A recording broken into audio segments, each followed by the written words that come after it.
Sir Apirana Ngata has been described as New Zealand's greatest Maori leader. Born in 1874 in the East Cape town of Kawaka, he was the oldest of 15 children.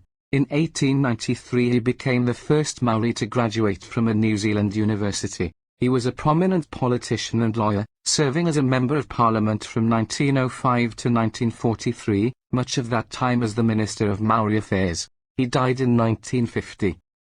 Extract from the Treaty of Waitangi, Sir Apirana Ngata. Confiscated lands.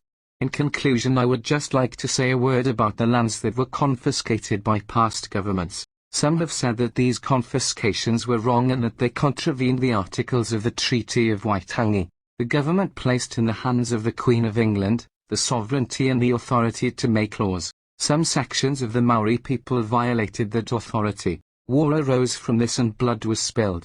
The law came into operation and land was taken in payment. This itself is a Maori custom, revenge, plunder to avenge a wrong.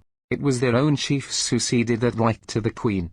The confiscations cannot therefore be objected to in the light of the treaty. The objections should be made in the light of the suffering of some of the tribes by reason of the confiscation of their lands. The wrongs were done by others while lands belonging to others were confiscated. Consequently, many tribes suffered through having no lands. Some tribes were too severely punished. It was from these objections that earnest supplications were made to ministers or by way of petitions to Parliament. While the government could not defend itself under the provisions of the treaty, governments have used the treaty as a shield against these supplications and claims. So my friend Bennett, will you please pass on to the dear old lady the answer to her short questions? I am afraid the explanations have been somewhat lengthy. It could have been quite short if I had just stated, the Treaty of Waitangi created Parliament to make laws. The treaty has given us the Maori Land Court with all of its activities. The treaty confirmed government purchases of lands which is still being done, and it also confirmed past confiscations.